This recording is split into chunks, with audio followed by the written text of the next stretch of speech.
সকলকে জানাই স্বাগত আমাদের বিজ্ঞান এবং যুক্তি প্রচেষ্টার তরফ থেকে।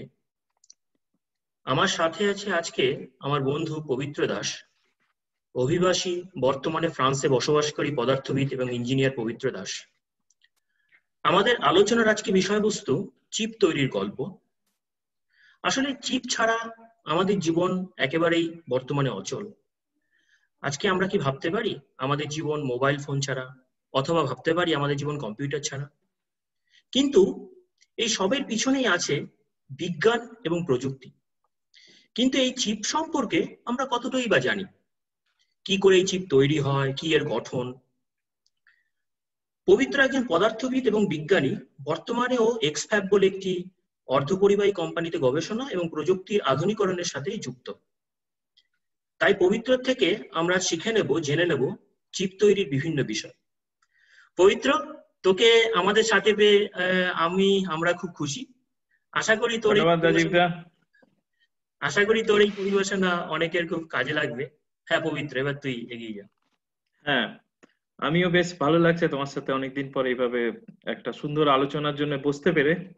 তো প্রথমে আমি আমার স্লাইডটা শেয়ার করি। হ্যাঁ, স্লাইডটা শেয়ার কর।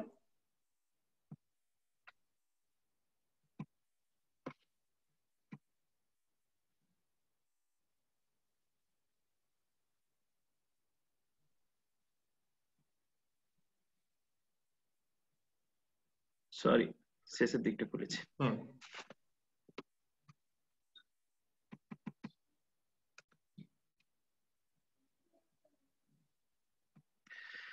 হ্যাঁ, ধন্যবাদ রাজীব এই সুন্দর একটা ভূমিকার জন্য। তো আজকে আমরা জানবো মোটামুটি চিপ তৈরির গল্প। চিপ মানে কি? চিপ বলতে আমাদের প্রথমে যে জিনিসটা মাথায়, যে ছবিটা মাথায় ভেসে ওঠে সেটা এরকম দেখতে। আমি এখানে একটা ছবি দেখিয়েছি চিপের, এবং এই চিপের যখন আমি ইংরেজি করতে গেলাম তখন আমি the story of chip making লিখিনি, আমি লিখেছি the story of semiconductor fabrication. তো সেমিকন্ডাক্টরের বাংলা করলে দাঁড়ায় অর্ধপরিবাহী। এবং এই চিপ আর অর্ধপরিবাহীর মধ্যে একটা বিশেষ সম্পর্ক আছে। কি সম্পর্ক আছে সেটা আমরা জানবো। চিপগুলো কিভাবে তৈরি হয় সেটা আমরা জানবো, এবং এই সংক্রান্ত আরো যা যা কিছু আমাদের একদম বেসিক লেভেলে জানা দরকার সেইগুলো জানবো। তো আশা করা যায় পুরো ব্যাপারটা বেশ একটা ইন্টারেস্টিং জিনিস হবে। আর একটা কথা আমি বলতে চাই যে এই থ্রু আউট মাই টক, মানে যতক্ষণ আমি বলবো তার মাঝে অনেক কোম্পানির কথা আসবে, অনেক প্রোডাক্টের কথা আসবে সরাসরি, যেগুলোর আমি নাম নিয়েছি। তো এইগুলোর সাথে কোনো রকম আমার পার্সোনাল ভালো লাগা বা খারাপ লাগার কোনো সম্পর্ক নেই। আমার বক্তৃতা দেওয়ার জন্য আমার যেটুকু মনে হয়েছে বলা দরকার আমি সেইটুকুই বলেছি। তাতে আমার যখন দরকার পড়েছে আমি সরাসরি কোনো কোম্পানির নাম নিয়েছি বা কোনো কোম্পানির ব্যাপারে বিশদে বলেছি। সুতরাং এই ব্যাপারগুলোকে গুলিয়ে না ফেলাই ভালো। আর এর সাথে কোনো বাণিজ্যিক সম্পর্ক বা আদান প্রদান কিচ্ছু নেই। তো আমার মনে হলো এটা বলে রাখা দরকার একদম, মানে বক্তৃতার শুরুতেই। তো সেটা বলে রাখলাম। আর রাজীবদার এই উদ্যোগকেও আমি খুবই সাধুবাদ জানাই। বিজ্ঞান এবং যুক্তি, তো যুক্তি ব্যাপারটা আমাদের কাছে কতটা ইম্পর্টেন্ট হতে পারে সেটাই মানে বক্তৃতার শুরুর দিকে এবং শেষের দিকে আমি বলবো এটা আরো একটু বিশদে, যে কেন যুক্তিটা বা প্রশ্ন করা সবসময় লজিক্যালি সেটা কেন এত বেশি ইম্পর্টেন্ট সেইটা একটু দেখার চেষ্টা করব আমরা। তো এটা খুবই ভালো উদ্যোগ, আমি এটাকে মানে পুরোপুরি সমর্থন জানাই এবং এটা আরো এগিয়ে যাক সেটাও চাই। ঠিক আছে? তো সবকিছু একটা গল্প দিয়ে শুরু করাটা আমার মনে হয় ভালো। তো তাহলে চিপ বলতে আমরা কি বুঝি সেটাও একটা গল্প দিয়ে শুরু করা যাক। গল্পটা খুব বেশি দিন আগেকার নয়, মোটামুটি 2 সপ্তাহ আগেকার। এই এই তারিখটা হচ্ছে 13ই অক্টোবর 2020। 13ই অক্টোবর 2020-তে আমি একটা ঘটনার কথা বলবো যেটা আমেরিকাতে হয়েছিল। বিকেলের দিকে অ্যাপেল কোম্পানি তার নতুন আইফোন রিলিজ করছিল, আইফোন 12, আইফোন 12। তো যখন অ্যাপেল আইফোন রিলিজ করা হচ্ছিল তো ওই ওনাদের যিনি সিইও তিনি অনেক কথা বলেছেন। সেইগুলো বলতে বলতে বিভিন্ন রকমের ডিটেলস বলতে গিয়ে উনি একটা কথা বলেছেন যে এর মধ্যে আছে A14 নামে একটা চিপ, যেটা এটা সিপিইউ বা মেন প্রসেসর চিপ। তো উনি এই A14 চিপ সম্বন্ধে আরো অনেক কিছু বলেছেন, যে এর ভেতর কি আছে, কি ব্যাপার, কি ডিটেলস, সেগুলো কি কি বলেছেন একটু আমি দেখে নিই। তো উনি বলেছেন যে এর ভেতর 1180 কোটি ট্রানজিস্টর আছে। 1180 কোটি মানে উনি বিলিয়নে বলেছেন 11.8 বিলিয়ন ট্রানজিস্টার আছে। ট্রানজিস্টার কি সেই জিনিসটা আমরা পরে জানবো। এছাড়া উনি বলেছেন এই যে ছোট্ট চিপ, কয়েক মিলিমিটার বাই কয়েক মিলিমিটার চিপ, এটা 11 লক্ষ কোটি গণনা করতে পারে প্রতি সেকেন্ডে। এবং থার্ড অ্যান্ড মোস্ট ইম্পর্টেন্ট, এটা হচ্ছে 5 ন্যানোমিটার প্রসেস নোড। এই 5 ন্যানোমিটার প্রসেস নোড কি, এই জিনিসটাও আমরা কিছুক্ষণ পরেই দেখবো যে অ্যাকচুয়ালি কি বোঝায় এই 5 ন্যানোমিটার মানে কি। তো প্রথমে একটু সংক্ষেপে বলি, 5 ন্যানোমিটার জিনিসটা হচ্ছে এই চিপের ভেতরে যে ট্রানজিস্টর গুলো আছে, সেই ট্রানজিস্টরের একটা পার্টিকুলার অংশের দৈর্ঘ্য হচ্ছে 5 ন্যানোমিটার। 5 ন্যানোমিটার মানে কতটা বড়, কতটা ছোট বা কতটা বড়, কতটা দূরত্ব, কতটা ডিস্টেন্স হচ্ছে 5 ন্যানোমিটার, সেইটা বোঝানোর জন্য আমি একটা উদাহরণ দেব।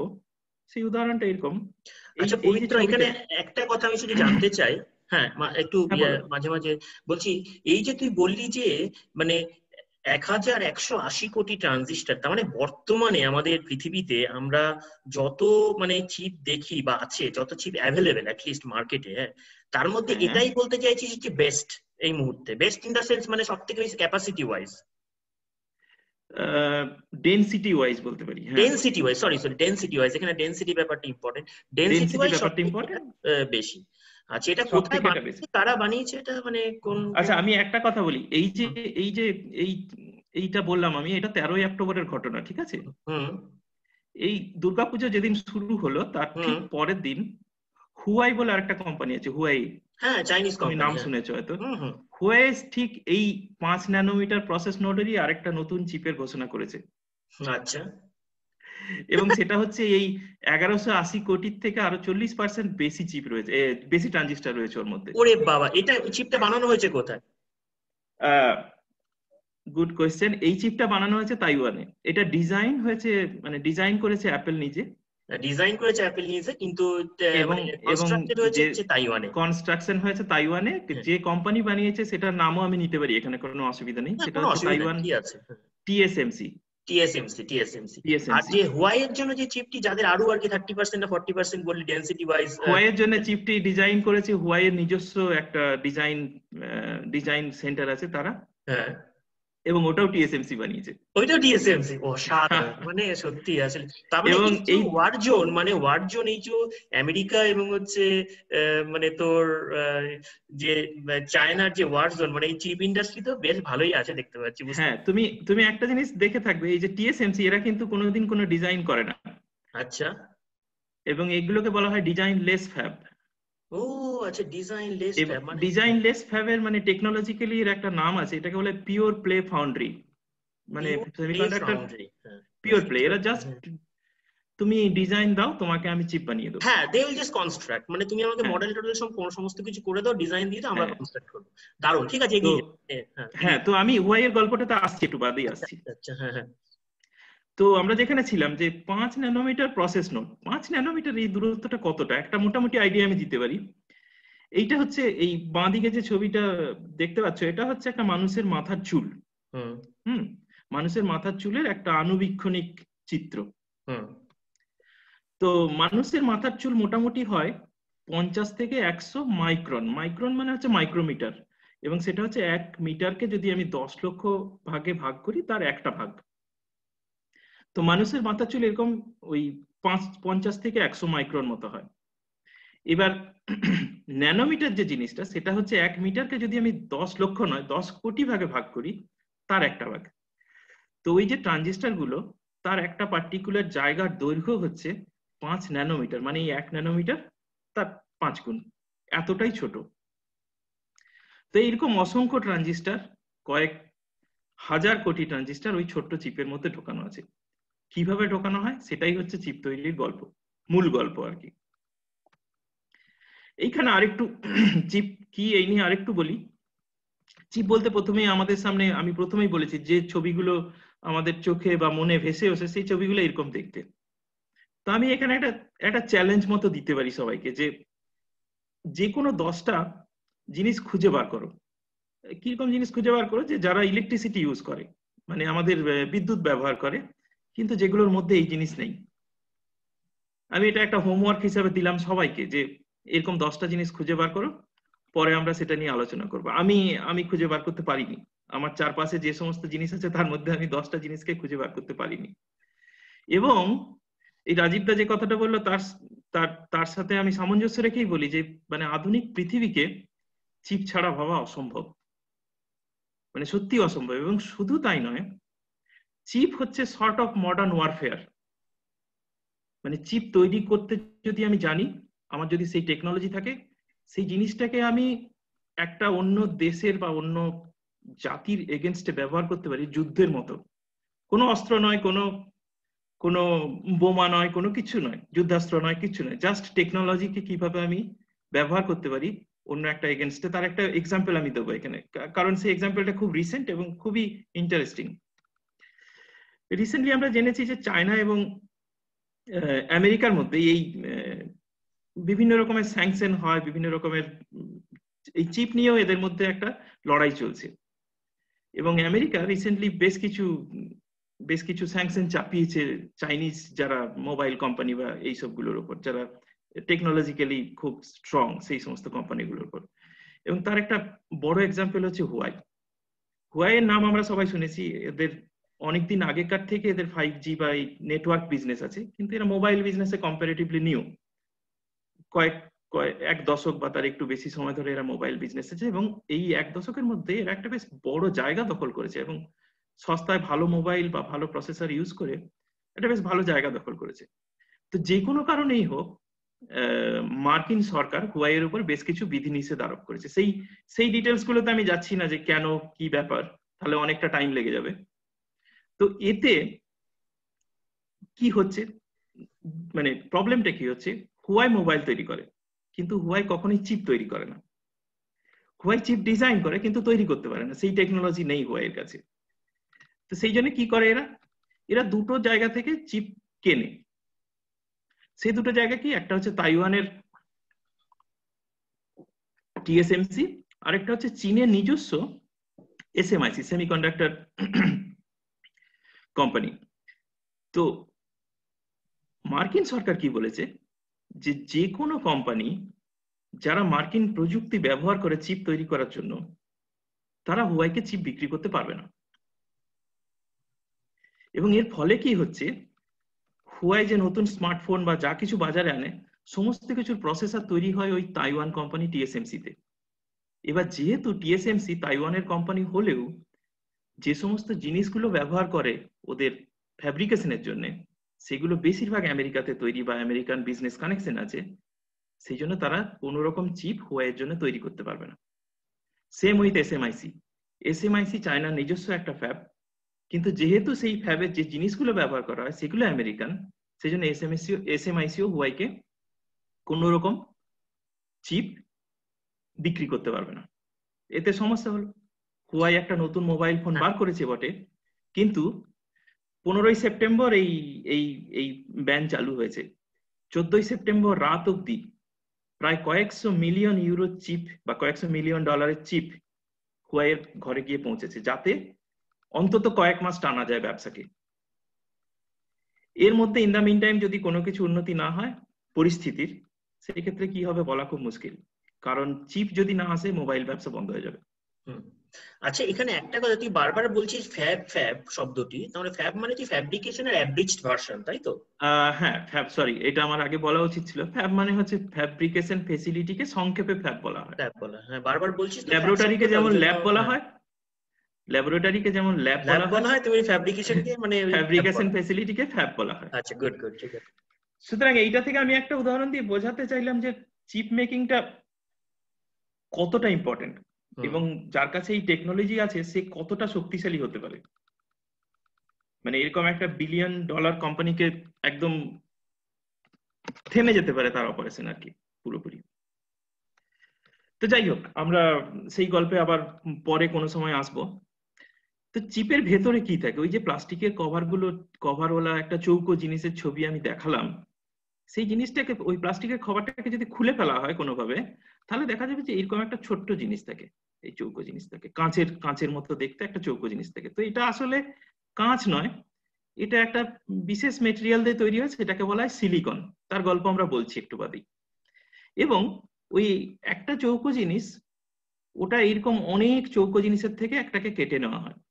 এই অনেকগুলো চৌকো জিনিস একটা গোল বড় কাঁচের মতো বা বড় সিলিকনের উপর আঁকা হয়। এই যে বড় সিলিকন যে জিনিসটা, এটাকে বলা হয় ওয়েফার, মানে প্রযুক্তির ভাষায় এটার নাম হচ্ছে ওয়েফার। আর তার থেকে একটাকে কাটা হয়। সুতরাং একটা বড় চৌকো জিনিসের থেকে, একটা বড় ওয়েফার থেকে আমি অনেকগুলো চিপ বানাতে পারি। ঠিক আছে, এই পুরোটা একসাথে তৈরি হয়, তারপর সেটাকে কেটে কেটে কেটে কেটে আলাদা করা হয়। তো এই ওয়েফার গুলো বিভিন্ন সাইজের হয়, তারপর ওটাকে প্লাস্টিকের প্যাকেজিং এ ভরা হয়। ঠিক আছে, এবং বিভিন্ন সাইজের হয়, সেই সেই ডিটেলসটা আমি পরে দিচ্ছি। এই ওয়েফার তৈরি হয় কোত্থেকে? সিলিকন থেকে। সিলিকন তৈরি হয় কোত্থেকে? সিলিকন তৈরি হয় বালি থেকে। তো যেখানেই বালি পাওয়া যাবে সেখান থেকেই সিলিকন তৈরি হবে। কিভাবে তৈরি হয় সেটা একটু সংক্ষেপে বলি। যে প্রথমে বালিকে গলানো হয়, সিম্পলি মেল্ট করা হয়, প্রচন্ড উচ্চ তাপমাত্রাতে বালিকে মেল্ট করা হয়, তারপর ওটাকে ক্রিস্টালাইজেশন করা হয়। যেমন আমাদের যেমন চিনি থেকে মিছরি তৈরি করা হয় না, একটা ছোট চিনির দানাকে ক্রিস্টালাইজ করে একটা বড় মিছরির দানা তৈরি করা হয়, ঠিক তেমনি ভাবে এইখানে ওই একটা ছোট থেকে শুরু করে একটা বড় বিরাট লম্বা ওয়েফার তৈরি করা, মানে লম্বা একটা সিলিকনের স্তম্ভ তৈরি করা হয়। সেটা এরকম দেখতে। এই জিনিসটা এটা কয়েক মিটার অব্দি লম্বা হতে পারে। তারপরে এই জিনিসটাকে কেটে ফেলা হয় এরকম ছোট ছোট স্লাইসে, বিভিন্ন বিভিন্ন স্লাইস করে কেটে ফেলা হয়, এবং এক একটা জিনিসকে আমরা ওয়েফার বলি। তো যতদিন থেকে এই সিলিকন ইন্ডাস্ট্রিতে পপুলার, ততদিন থেকে ওয়েফার কতগুলো স্ট্যান্ডার্ড সাইজেরই কেবলমাত্র হয়। যে কোনো সাইজের ওয়েফার সাধারণত তৈরি করা হয় না। সেই সাইজগুলো কি কি? সেই সাইজগুলো হচ্ছে 150, 200, 300 মিলিমিটার। এবং ইঞ্চিতে যদি হিসেব করি সেগুলো হয় 5.9 ইঞ্চ, 7.9 ইঞ্চ আর 11.8 ইঞ্চ। তুমি অনেক সময় দেখবে হয়তো মানে লিটারেচারে 6 ইঞ্চ, 8 ইঞ্চ আর 12 ইঞ্চ বলা হয়। এগুলো অ্যাকচুয়ালি হচ্ছে 5.9 ইঞ্চ, 7.9 আর 11. ওটা একটা রাফ করে নিয়েছে। আচ্ছা, রাফ এস্টিমেট। আচ্ছা, এইটা কি কোনো স্পেসিফিক কারণ আছে যে এই ধরনের কেন ডাইমেনশন হয়? হ্যাঁ, এই ধরনের ডাইমেনশনটা হয়, এর পেছনে আছে লিথোগ্রাফির যে মেশিনগুলো আমরা ব্যবহার করি, সেই মেশিনের ডাইমেনশন। ফলে তুমি ধরো 6 ইঞ্চের একটা ওয়েফার নিচ্ছ, দিয়ে সেটার উপর তুমি সার্কিটটাকে প্রিন্ট করার চেষ্টা করছো, তোমার মেশিনের সাথে সেইটা কম্প্যাটেবল হতে হবে। কারণ এগুলো লার্জ স্কেলে হয়, তো ফলে পুরো সিস্টেমটা অটোমেটিক। মেশিনের যে ওয়েফার হ্যান্ডলিং ক্যাপাসিটি, সেইটা এর সাথে কম্প্যাটেবল হতে হবে। যেহেতু মেশিনগুলো মাত্র 2 কি 3টে কোম্পানি তৈরি করে, ফলে এটা মোটামুটি ভাবে একটা স্ট্যান্ডার্ডাইজড ব্যাপার যে এর বাইরে কেউ। কোন কোন কোম্পানি তৈরি করে? মোটামুটি 2 থেকে 3টে কোম্পানি বললি তুই। এটা লিথোগ্রাফি মেশিন তৈরি করে মূলত একটা ডাচ কোম্পানি, ASML। সেটা আমি পরে একটা স্লাইড আছে, পরে দেখাবো যখন লিথোগ্রাফি নিয়ে বলবো। হ্যাঁ, আর তাছাড়া আমাদের নিকন এবং ক্যানন এরাও তৈরি করে। আচ্ছা, হ্যাঁ, তবে ASML সব থেকে বিখ্যাত আর কি, বা কোয়ালিটির দিক থেকেও আমার ধারণা ওরাই সব থেকে ভালো বানায় আর কি। আচ্ছা, ঠিক আছে। মোটামুটি তুমি একচেটিয়া বলতে পারো। তো 300 মিলিমিটার যে ওয়েফার সাইজ, সেটা 2001 সালে মোটামুটি ইন্ডাস্ট্রিতে আসে, এবং এখনো অব্দি এটাই সব থেকে বড়। 300 মিলিমিটার মানে 1 ফুট, মোরলেস 1 ফুট। এরপরে একটা 1.5 ফুটের ওয়েফারের, মানে আরো বড় ওয়েফারের প্ল্যান চলছে, বাট সেটা এখনো ইন্ডাস্ট্রিতে আসেনি, বা সেই ওয়েফারের মতো স্ক্যানারও এখনো মার্কেটে আসেনি। তো এটা হয়তো আগামী দশকের মধ্যে আসবে, বা দেখা যাক কি হয়। তো এইখানে বলার যেটা, যে এইগুলো পুরোপুরি কিন্তু স্ট্যান্ডার্ড। মানে আমাদের মোবাইলে যেমন অ্যান্ড্রয়েড ফোনের চার্জার গুলো স্ট্যান্ডার্ড হয়, যে কোনো ফোনে একটা চার্জার চলে, ঠিক তেমনি এই কয়েকটা স্ট্যান্ডার্ড এই ওয়েফারের সাইজের ক্ষেত্রেও চলে। এর বাইরে যদি তুমি বানাতে চাও তোমার নিজের ল্যাবরেটরির কাজে বা অন্য কোনো কাজে, তাহলে তোমাকে স্পেশালি অর্ডার দিয়ে বানাতে হবে। আর এইগুলো থিকনেস কিরকম হয়? থিকনেস মোটামুটি হয় 70-75 মাইক্রন থেকে শুরু করে 500 মাইক্রন অব্দি, মানে 0.5 মিলিমিটার। 0.5 মিলিমিটার মতো। সুতরাং ওটা খুবই খুবই ছোট। খুবই আর কি থিন, খুবই খুবই থিন। থিন। হ্যাঁ, তো যাই হোক, আমরা সিলিকন ওয়েফার সম্বন্ধে একটু বললাম। এইবার একটা জিনিস হচ্ছে যে সিলিকন হচ্ছে একটা সেমিকন্ডাক্টর বা অর্ধপরিবাহী। তো এই আমাদের এই পুরো আলোচনাটা চালিয়ে নিয়ে যেতে গেলে এই ব্যাপারটা সম্বন্ধেও একটু জানা দরকার যে অর্ধপরিবাহী কি। তো অর্ধপরিবাহী জানতে গেলে প্রথমে জানতে হবে পরিবাহী কি বা অপরিবাহী কি। তো সেইটা একটু জানি প্রথমে।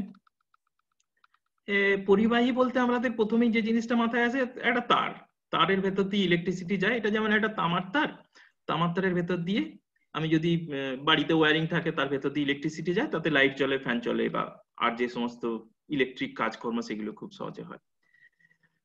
তো তার মানে কি, তামাটা একটা ইলেকট্রিক্যাল কন্ডাক্টর বা তড়িতের পরিবাহী। এবার তামার তার দেখলে, ভালো করে দেখলে দেখা যাবে যে এর উপরে একটা প্লাস্টিকের কভারও থাকে। তো কেন থাকে? তো তামার তারে আমি হাত দিয়ে দিলে আমি তড়িতাহত হব। সেইটা যাতে না হয়, সেইটাকে আমার হাত বা অন্য কোনো বডি কন্ট্যাক্টকে বাঁচানোর জন্য যে জিনিসটা থাকে সেটা হচ্ছে একটা প্লাস্টিকের কভার।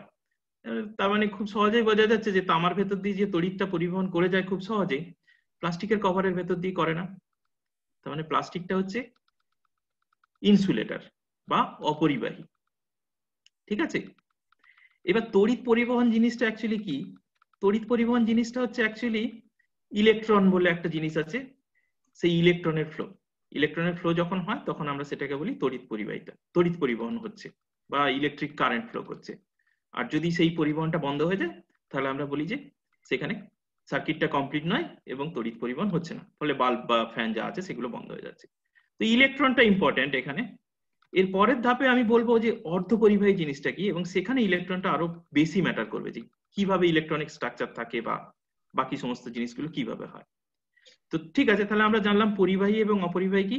এবার দেখা যাক অর্ধপরিবাহী কি। অর্ধপরিবাহী জানতে গেলে আমাদের আরেকটু জানতে হবে যে পরমাণু কি।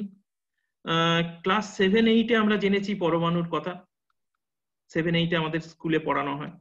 পরমাণু বলতে আমরা জানি যে, পবিত্র, এখানে একটা কথা আমি শুধু বলে দিই, যেহেতু মানে তুই সুন্দর করে পরিবাহী, অপরিবাহী এবং অর্ধপরিবাহী প্রসঙ্গটা আনলি, যারা আগ্রহী ছাত্রছাত্রী অথবা দর্শক তাদের জন্য এটা বলে দিই, পরিবাহী, অর্ধপরিবাহী, অপরিবাহী এবং তার সাথে সাথে আরেকটি জিনিস আছে যেটা হচ্ছে অতি পরিবাহী। ঠিক আছে? অতিপরিবাহী, হ্যাঁ, অতি পরিবাহী মানে সুপার কন্ডাক্টর। সেটা জাস্ট আমি বলে দিলাম এই কারণেই, যাদের আর কি আগ্রহ আছে তারা ওই জিনিসটা নিয়ে একটু পড়াশোনা করতে পারে, কারণ ওইটা বিজ্ঞানের একটা বিরাট গবেষণার দিক। হ্যাঁ, এবার তুই বল। হ্যাঁ, আর এটা তোমার গবেষণারও দিক। সে ঠিক আছে, কিন্তু বলে দিলাম মানে অনেকের এটা হ্যাঁ হ্যাঁ, না আগ্রহ না, লাগবে। নিশ্চয়ই এটা অতি পরিবাহী সুপার কন্ডাক্টর। হ্যাঁ, তো যাই হোক, আমরা হ্যাঁ ক্লাস 7-8 এই পরমাণুর গঠন বলতে পড়েছি। তো ত্রিমাত্রিক তলে কিরকম দেখায় সেটার একটা ছবি আমি এখানে দিয়েছি।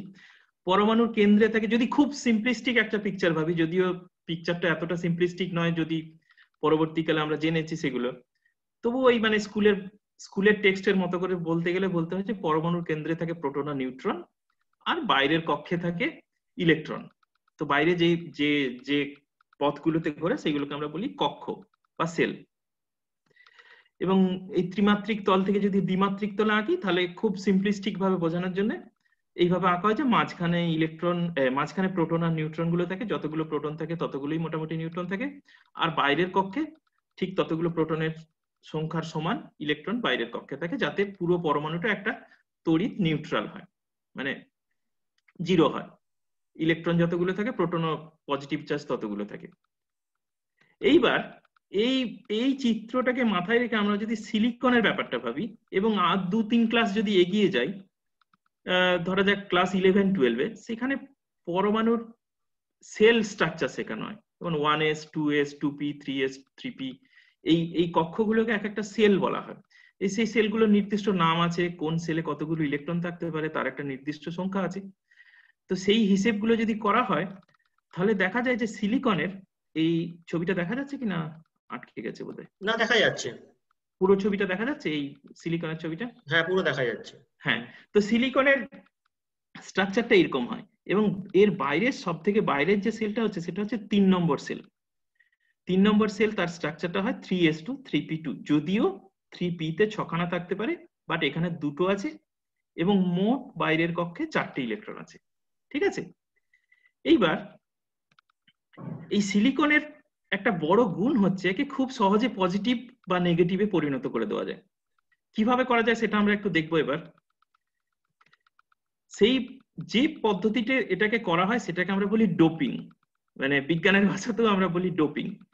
ডোপিং বলতে আমাদের প্রথমেই একটা বেশ নেগেটিভ জিনিস মাথায় আসে, যে ডোপিং মানে খেলাধুলোতে কেউ কিছু নিয়ে সেটাকে নিজের পারফরমেন্সকে উন্নত করার চেষ্টা করেছে এবং পরবর্তীকালে ধরা পড়ে সমস্ত কিছু খুইয়েছে।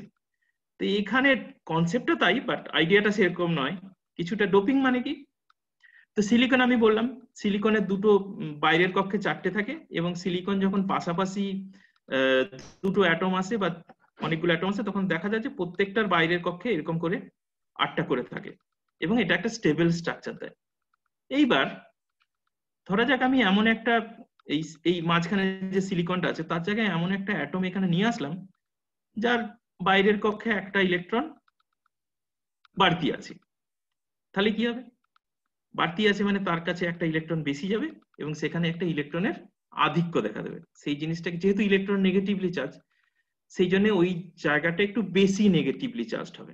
তো এই টাইপের যে সিলিকন গুলো সেগুলোকে বলা হয় এন টাইপ সিলিকন। এবং কোন ধরনের মেটেরিয়াল তখন সিলিকনের ভেতর ঢোকাতে হয়, যেমন ফসফরাস একটা উদাহরণ, ফসফরাস ঢোকালে সিলিকন এন টাইপ হয়ে যায়। ঠিক আছে, আবার উল্টো দিকে যদি এমন একটা অ্যাটম আমি সিলিকনের ভেতর ঢোকাই যেটাতে একটা ইলেকট্রনের ঘাটতি আছে, ইলেকট্রনের ঘাটতিটাকে বিজ্ঞানের ভাষায় আমরা বলি হোল, একটা হোল, এই যেমন একটা হোল, তখন এখানে ইলেকট্রনের একটা ঘাটতি দেখা যাবে। এবং যেহেতু ইলেকট্রন নেগেটিভলি চার্জ, তার ঘাটতি মানে সেখানে পজিটিভ চার্জের পরিমাণ বেশি। তো সেই টাইপের সিলিকনটাকে বলা হবে পি টাইপ সিলিকন বা পজিটিভলি চার্জ সিলিকন। তো কোন ধরনের অ্যাটম ঢোকালে সেটা পি টাইপ হবে, যেমন বোরন, তার একটা উদাহরণ হচ্ছে বোরন। তো ঠিক আছে, তাহলে আমি সাধারণ সিলিকন বা পিওর সিলিকন সম্বন্ধে বললাম, বা বিশুদ্ধ সিলিকন, এন টাইপ সিলিকন সম্বন্ধে বললাম, এবং পি টাইপ সিলিকন সম্বন্ধে বললাম, এবং আরো বললাম যে একটা এক্সটার্নাল অ্যাটমকে সিলিকনের ভেতর ঢোকানো হয়। সেইটা কিভাবে করা হয়, সেই জিনিসটা যেভাবে করা হয় তার একটা নাম আছে, সেটাকে বলা হয় আয়ন ইমপ্ল্যান্টেশন। ইমপ্ল্যান্ট করা হয়, এক্সটার্নাল আয়নটাকে সিলিকনের ভেতরে ইমপ্ল্যান্ট করা হয়। কিভাবে করা হয়, একটা খুব এনার্জেটিক আয়নকে এনে এই ধরা যাক এই ডান দিকের এই যে পিঙ্ক কালার গুলো, এটা হচ্ছে সব সিলিকন। বাইরে থেকে একটা এনার্জেটিক মানে কিছু শক্তি দিয়ে, কিছু ভোল্টেজ দিয়ে একটা অ্যাটমকে নিয়ে এসে এর ভেতর জাস্ট ঢুকিয়ে দেওয়া হয়। এই প্রসেসটাই হচ্ছে সিম্পলি আয়ন ইমপ্ল্যান্টেশন। এতে যেটা হয়, এ ঢোকার পথে বেশ কিছু সিলিকনকে এদিক ওদিক সরিয়ে দেয় তার কক্ষ থেকে এবং একটা জায়গাতে গিয়ে বসে পড়ে। এবং যে পদ্ধতিতে এটাকে করা হয় সেটাকে আয়ন ইমপ্ল্যান্টেশন বলে, যে যন্ত্র দিয়ে এটাকে করা হয় সেটাকে আয়ন ইমপ্ল্যান্টার বলে। তো এটা একটি খুবই দরকারি যন্ত্র সেমিকন্ডাক্টর চিপ টিপ তৈরি করার জন্য। সেই জন্য এই যন্ত্রটা সম্বন্ধে আমি আরেকটু বলবো যে কিভাবে তৈরি হয়। যন্ত্রটার স্কিম্যাটিক, এই ছবিটা দেখা যাচ্ছে পরিষ্কার? ছবিটা দেখা যাচ্ছে, পরিষ্কার দেখা যাচ্ছে। হ্যাঁ, ঠিক আছে। তো যন্ত্রটার স্কিম্যাটিক দিয়েছি, স্কিম্যাটিক মানে একটা জাস্ট ড্রয়িং দিয়েছি আমি কিরকম হয়। যন্ত্রটাতে বেশ কয়েকটা পার্ট থাকে। প্রথম পার্টটা হচ্ছে একটা আয়ন সোর্স থাকে, মানে যে আয়নটা আমি সিলিকনের ভেতরে আলটিমেটলি ঢোকাতে চাই সেই আয়নটার একটা গ্যাস ফর্ম বা প্লাজমা ফর্ম তৈরি করা হয় এখানে। তারপর সেই আয়নগুলোকে টেনে নিয়ে যাওয়া হয় ভোল্টেজ দিয়ে, টেনে নিয়ে গিয়ে একটা ম্যাগনেট, একটা বেন্ড ম্যাগনেটের ভেতর দিয়ে ওটাকে চালনা করা হয়। আমরা জানি যে যদি কোনো একটা চার্জড পার্টিকেল একটা ম্যাগনেটের ভেতর দিয়ে যায় তাহলে তার গতিপথটা চেঞ্জ হতে থাকে, তার রেডিয়াস অফ কার্ভেচারটা চেঞ্জ হয়, এবং সেই অনুযায়ী আমরা ওর এনার্জিটাকে সিলেক্ট করতে পারি যে কত ভোল্টেজে আমরা সেটাকে ইমপ্ল্যান্ট করব। আয়নের গতি মানে তো সেটার উপর ভোল্টেজ দেওয়া। হ্যাঁ, এখন ব্যাপারটা কি, তোর যে আয়ন সোর্স, এই আয়ন সোর্স তার মানে হচ্ছে এইটার তো মানে ধর একটা নির্দিষ্ট একটা ফিক্স একটা এনার্জি আছে। সাধারণত কি এনার্জি তোরা মানে ব্যবহার করিস এখানে, কত শক্তি? আচ্ছা, হ্যাঁ, এইটা একটা ভালো কোয়েশ্চেন। আয়ন সোর্সের একটা নির্দিষ্ট এনার্জি আছে, সেটা ঠিকই, আবার সেই এনার্জির একটা খুব ছোট্ট স্প্রেডও থাকে। মানে কোনো আয়ন সোর্সই একদম পুরোপুরি মনোক্রোমাটিক নয় বলতে পারো। বুঝতে পেরেছি, মনোক্রোমাটিক নয়, কিন্তু একটা তো স্প্রেড থাকবে নিশ্চয়ই। হ্যাঁ, আচ্ছা, যাই হোক, তোর এবার ম্যাগনেটিক ফিল্ডটা দিয়ে তুই মোটামুটি তোর এবার তুই এনার্জিটাকে তুই এবার তোর রিকোয়ার্ড এনার্জি। এইবার জেনারেলি আয়ন ইমপ্ল্যান্টেশনে যেটা করা হয় কয়েক কিলোভোল্ট বা তার থেকে ফিউ 10 বা 20 কিলোভোল্ট ম্যাক্সিমাম দেওয়া হয়। আচ্ছা আচ্ছা, ওকে। এবার ভোল্টেজটা আমি যে কোনো চেঞ্জ করতে পারি, তাই না? সেটা আমার ক্ষেত্রে খুবই ইজি করাটা, সেটা অনেক ভোল্টেজ চেঞ্জ ইজি। করাটা। হ্যাঁ, হ্যাঁ, তো আমি আয়নটাকে কত ভেতরে ঢোকাতে চাই হুম, তার উপর নির্ভর করে আমি ভোল্টেজটাকে চেঞ্জ করতে পারি। এক্স্যাক্টলি। হ্যাঁ, কেন আমি অ্যাকর্ডিং টু দা ভোল্টেজটাকে, ভোল্টেজ হচ্ছে তো এনার্জি, সেই এনার্জিটা হচ্ছে হ্যাঁ, কতটা ভেতরে ঢুকাবে। হ্যাঁ, বুঝতে পেরেছি। ধরা যাক আমি বললাম যে আমার সিলিকনের উপর পৃষ্ঠ আছে, তার থেকে আমি 100 ন্যানোমিটার দূরে একটা এন হুম, টাইপ লেয়ার তৈরি করতে চাই। ও আচ্ছা। তাহলে 100 হুম, ন্যানোমিটার আমার এগুলো ক্যালকুলেশন করার জন্য আলাদা মানে সিমুলেশন সফটওয়্যার হয়, বা সিমুলেশন তুমি নিজেও করতে পারো। হুম, হুম, তো আমি আগে দেখে নিলাম তাহলে এই ভোল্টেজ দিলে আমি অতটা ভেতরে ঢোকাতে পারবো, হুম, হুম। তাহলে আমি সেই ভোল্টেজটা দিলাম। হ্যাঁ, সে এখন বুঝতে এখানে পেরেছি। আমি এটা তো খুব একটা ডিফিকাল্ট হওয়ার কথা না, কারণ ডেপথ প্রোফাইল তুই ক্যালকুলেট করতে পারিস। ডেপথ প্রোফাইল, এবার তুই ডেপথ এক্স্যাক্টলি, প্রোফাইলটা ক্যালকুলেট করতে পারিস, then accordingly you can control the energy, এবং সেই এক্স্যাক্টলি। অনুযায়ী তুই তো জিনিসটাকে দিতে পারবি। হ্যাঁ, হ্যাঁ, বুঝতে পেরেছি। হুম, এবার আমার ডিভাইসে যে ডিভাইসটা আমি বানাচ্ছি তাতে যেরকম দরকার সেই অনুযায়ী আমি ডেপথ প্রোফাইলটা ঠিক করি। হুম, বুঝতে পেরেছি এবার। আর ফাইনালি এই ওয়েফারটা এইখানে থাকে, হুম, মানে যে সিলিকন বড় ইয়েটা সেইখানে গিয়ে আয়নগুলো পড়ে। তো এই যন্ত্রটা একটা বেশ বড় সড়ো যন্ত্র হয়। হুম, হুম, এবং আচ্ছা। আহ, আমার কিছুদিন সৌভাগ্য হয়েছিল এরকম একটা যন্ত্রে কাজ করার। আমি যখন পিএইচডি করি সাহা ইনস্টিটিউটে, তখন ওখানে একটা এরকম যন্ত্র ছিল, হুম, হুম, এখনো আছে। তো ওই যন্ত্রটাতে আমি এরকম আয়ন ইমপ্ল্যান্টেশন কিছুটা করতাম, বেশ কিছু কাজ করেছি হুম, শুরুর দিকে। তো এই আয়ন সোর্স বললাম যেটা, সেটা ওই পেছন দিকে যে ঘরটা দেখা যাচ্ছে ওই ঘরটাতে থাকতো। হুম, এইরকম একটা জায়গাতে ম্যাগনেট থাকতো, আর এইখানে তোমার আলটিমেটলি এসে ওই ইমপ্ল্যান্টেশনের কাজটা হতো, হুম, মানে ফাইনাল ইয়েটা। এবার এটা একটু ম্যানুয়াল যন্ত্র। ফ্যাব্রিকেশন ফেসিলিটিতে অ্যাকচুয়ালি যে যন্ত্রগুলো থেকে সেগুলো ফুললি অটোমেটেড হয়, সাইজটা এর থেকে একটু ছোট হয়, কিন্তু ওগুলো টোটালি অটোমেটেড হয়। তুমি জাস্ট একটা বক্সের মতো দেখতে পাবে, আর কিছু দেখা যায় না। ও আচ্ছা।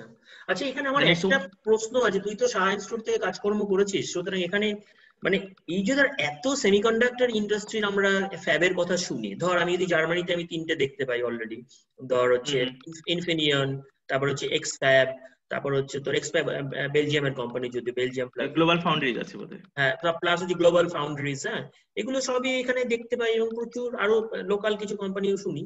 মানে ইন্টারন্যাশনালি অনেক এরকম ফ্যাবের শুনি আর কি, যেখানে আর কি ইনবিল্ড চিপ তারা ডেভেলপ করে অথবা মেমস তৈরি করছে, যেমন x fab, micro electronics, mechanical system, এই ধরনের জিনিসপত্র তৈরি হচ্ছে।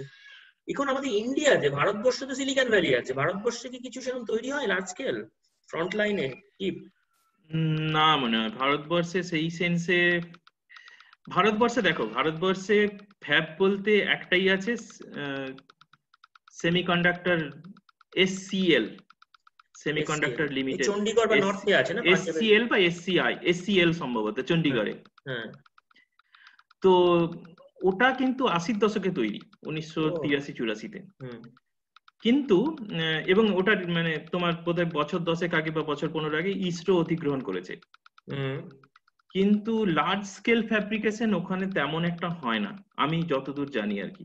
এবং ওটা আচ্ছা, খুবই ডেডিকেটেড জিনিসপত্র তৈরি করে, মানে ধরো ইসরোর কোনো একটা কম্পোনেন্ট লাগলো যেটা অন্য কোথাও তৈরি করা সম্ভব নয়, তৈরি করে দিল। বা হুম, ডিআরডিওর কোনো একটা কিছু কম্পোনেন্ট লাগলো, তৈরি করে দিল। কিন্তু বিজনেস পারপাসে ফ্যাব যেগুলো, মানে হ্যাঁ, হ্যাঁ। কমার্শিয়াল ফ্যাব ইন্ডিয়াতে নেই। কিন্তু কারণটা কি? মানে এইটা তো একটা এটা যুক্তির ব্যাপার, মানে এইটা আমি বুঝতে পারছি না। মানে এইরকম আমাদের এত বড় এই যে আমাদের টেকনোলজি তো আছে, বা এই জিনিসগুলো তো আছে, তাহলে একটা কমার্শিয়ালাইজ করতে কেন এইটা একটা পারছে না? ভালো কোয়েশ্চেন, এইটা আমি অ্যান্সার দিতে পারি কিন্তু একটু টাইম লাগবে। সেটা মানে পরে দিস তাহলে, ঠিক আছে? তুই জিনিসটা ফ্লোটা নষ্ট করতে চাই না, কিন্তু আমি বললাম যে এটা একটা ভাবার বিষয়। আমাকে তো খুব ভাবাচ্ছি, কারণ ইন্টারন্যাশনালি সারা পৃথিবীর সমস্ত জায়গায় এরকম ফাউন্ডারিজ আছে, সবাই ফ্যাব আছে, সবাই তৈরি করছে, কিন্তু ভারতবর্ষে কেন এটা হচ্ছে না? মানে এই জিনিসটা আমি কিছুতেই বুঝতে পারছি না। না, আমি বলি অ্যান্সারটা দিই, কারণ তাহলে ফ্লো আছে তো, ঠিক আছে, ইটস ওকে। তো দেখো, ফ্যাব মানে ফ্যাব সেমিকন্ডাক্টর ফ্যাব্রিকেশন বিজনেস হচ্ছে মোস্ট লাইকলি পৃথিবীর most complicated business to run, one of the most complicated business to run. এবং প্রচুর টাকা লাগে, মানে ইনিশিয়াল ইনভেস্টমেন্টটা হচ্ছে হিউজ। এবং আর পাঁচটা বিজনেসের মতো নয়, এটা হচ্ছে প্রচন্ড হাই রিস্ক এবং হাই গেন বিজনেস। ফলে এই এই হিস্টোরিক্যালি কিন্তু খুব বেশি কোম্পানি সেমিকন্ডাক্টর ফ্যাব্রিকেশন করেনি। এর জন্য একটা এর জন্য একটা ইকোসিস্টেম দরকার হয়। প্রথম দরকারটা কি হয়, যে একটা বিশাল পরিমাণে ল্যান্ড, একটা ইনিশিয়াল হিউজ ইনভেস্টমেন্ট, এবং তার সাথে সাথে স্কিল্ড ম্যান পাওয়ার। এবার স্কিল্ড ম্যান পাওয়ার আমাদের আছে, কিন্তু বাকি দুটো জিনিস, যে প্রথম কথা হচ্ছে ল্যান্ড, ইজ অফ বিজনেস বা এই সমস্ত গুলো কিন্তু আমাদের দেশে এখনো সেই ইকোসিস্টেম তৈরি হয়নি পুরোপুরি ভাবে। এইটা একটু কেমন লাগছে না, মানে আমাদের দেশে ইনভেস্টর নেই, এত মানে বিলিয়নারি হচ্ছে। আমাদের দেশের ইনভেস্টর অনেক আছে, কিন্তু তারা কেউই হাই মানে শর্ট রিস্ক টার্ম, ফ্যাক্টরে। বুঝতে পেরেছি, তারা সবসময় একটা শর্ট টার্ম গেইন করতে চাইছে। এক্স্যাক্টলি।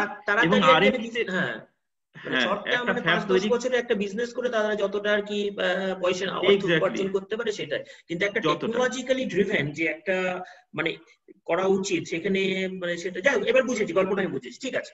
মানে বলতে হ্যাঁ। চাইছি এবং এই স্কিল লেবারের অভাব নেই, কিন্তু মেইনলি আমাদের ইনফ্রাস্ট্রাকচারের কিছু, ল্যান্ড এবং হচ্ছে ইনভেস্টমেন্টের কিছু সমস্যা আছে, সেই জন্য এরকম বিরাট কিছু জিনিস হচ্ছে না। ওকে, ঠিক আছে, এগিয়ে যাও। হ্যাঁ, এবার প্রাইভেট ইনভেস্টরদের ক্ষেত্রে এটা এটা মানা মানে এটা মানাই যায় যে ইটস ওকে, কেন তারা শুধু শুধু রিস্ক নেবে। সেই ক্ষেত্রে যেটা বাকি সমস্ত দেশগুলোতে, যেমন তাইওয়ানে হয়েছে, মালয়েশিয়াতে হয়েছে, ইউএসএ তে হয়েছে, এই ক্ষেত্রে যেটা হয়েছে কিন্তু গভর্নমেন্ট প্রচুর সাপোর্ট করেছে সবাইকে, এবং একটা দীর্ঘ সময় ধরে সাপোর্ট করেছে, তবে গিয়ে ইন্ডিপেন্ডেন্টলি এখন কোম্পানিগুলো কাজ করতে পারে। সেইটা এখন অব্দি আমাদের একটা মানে প্রপার গভর্নমেন্ট পলিসির অভাব রয়েছে। আচ্ছা।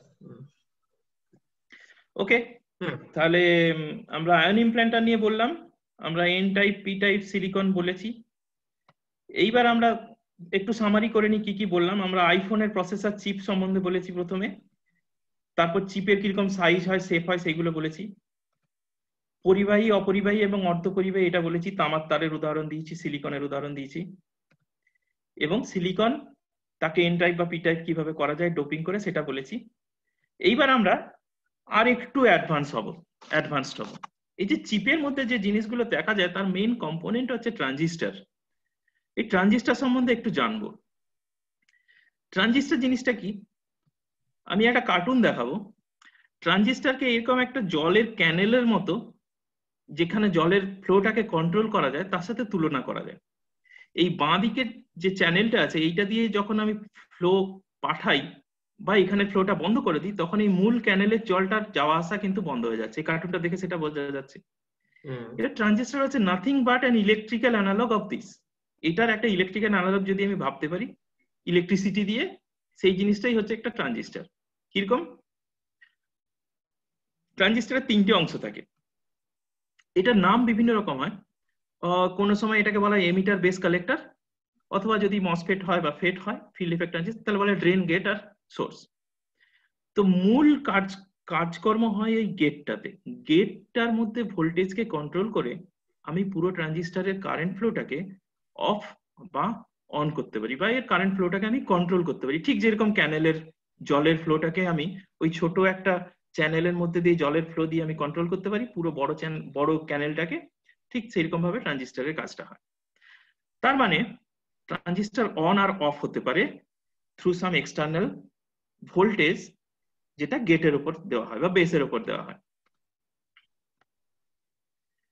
তার মানে এটাকে আমি একটা সুইচ হিসাবে ভাবতে পারি। তো এই সুইচ আমরা ছোটবেলায় সবাই ওই বাল্ব জ্বালানো নেভানো করতাম। তো এই সুইচ গুলোতে তার মানে যখন অফ থাকে তখন সেটাকে বলা হয় 0, আর যখন অন থাকে তখন সেটাকে বলা হয় 1।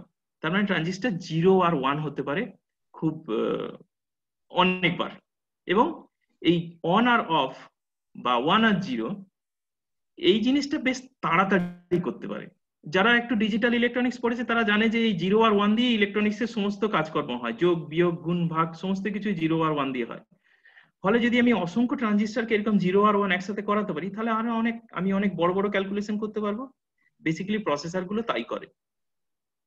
তো এইবার এই ট্রানজিস্টরের একটা বড় গুণ হচ্ছে এরা এই 0 আর 1টাকে, মানে অন আর অফটাকে আমরা বাড়িতে যদি খুব তাড়াতাড়ি করতে পারি। ট্রানজিস্টর আমি যদি একটা বাল্ব থাকে আর তার একটা সুইচ থাকে, আমি যদি বলি প্রতি সেকেন্ডে তুমি কতবার এটাকে অন অফ করতে পারো, আমরা ছোটবেলায় বোধহয় এই পরীক্ষাটা সবাই করেছি, টিক টিক টিক টিক করে সুইচটাকে অফ অন করতাম।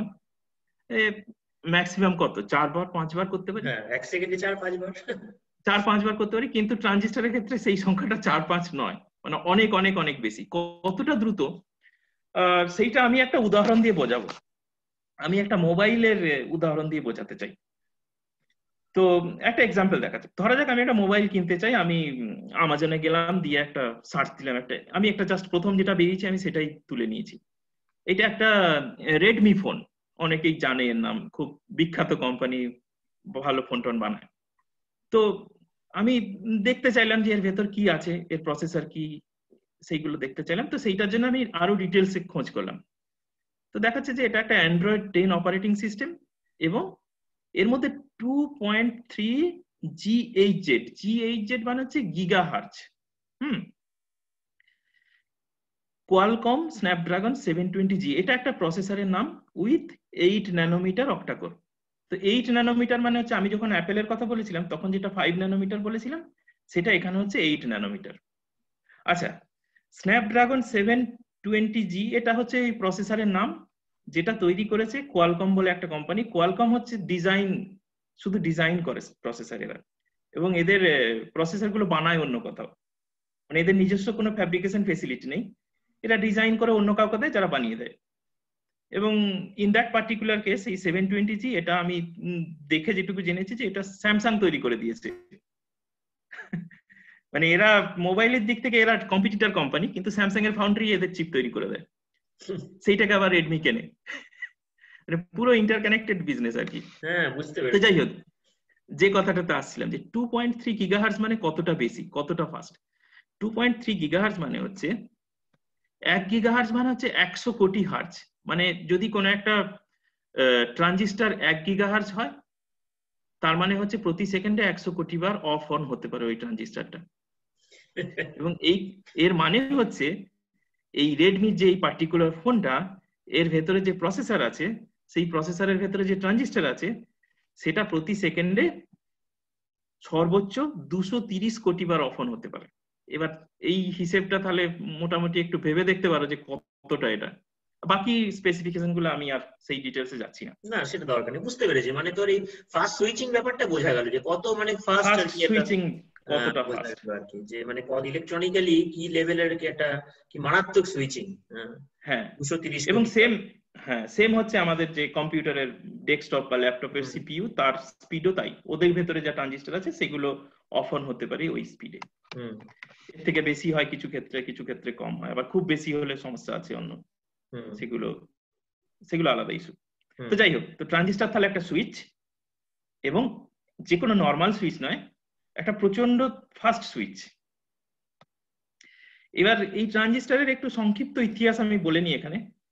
ট্রানজিস্টার জিনিসটা আবিষ্কার হয়েছিল বেল ল্যাবে 1947 সালে। প্রথম ট্রানজিস্টার, যেটা ওই সেমিকন্ডাক্টর একটা সম্ভবত প্রথম ট্রানজিস্টারটা জার্মেনিয়াম দিয়ে তৈরি হয়েছিল, জার্মেনিয়াম ট্রানজিস্টার ছিল। তো জার্মেনিয়াম হচ্ছে সিলিকনের মতোই আরেকটা অর্ধপরিবাহী। তো তৈরি করেছিলেন তিনজন, জন বার্ডিন, উইলিয়াম সকলে এবং ওয়াল্টার ব্রেটেন। এবং এরা এই ট্রানজিস্টার আবিষ্কার করার জন্য 1956 সালে নোবেল পুরস্কার পান।